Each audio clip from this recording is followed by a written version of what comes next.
नूतन सेतु निर्माण ପାଇଁ ଶିଳାନ୍ୟାସ।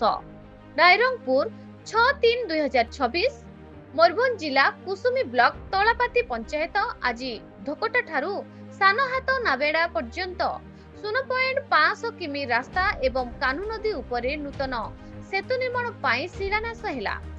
ଏହି ସେତୁ ଧୋକଟା ଏବଂ ସାନହାତ ନାବେଡାର ଗ୍ରାମବାସୀଙ୍କ ପାଇଁ ଯାତାୟାତ ସୁବିଧା ଆଣିବା ସହ ଉଭୟ ଗ୍ରାମ ମଧ୍ୟରେ ସଂଯୋଗ ସୃଷ୍ଟି କରିବାରେ ସହାୟ ହେବ।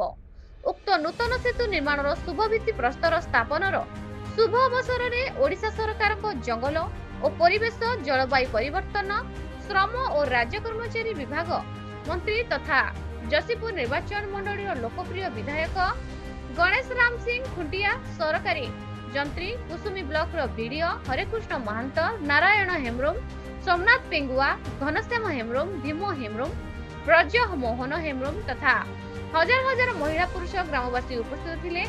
दीर्घ प्रतीक्षित एही सेतु निर्माण हेले ए विच्छिन्न अंचलर गमनागमन क्षेत्र में एक ऐतिहासिक सफलता हासिल दिगरे एक नूतन अध्याय सृष्टि करिब।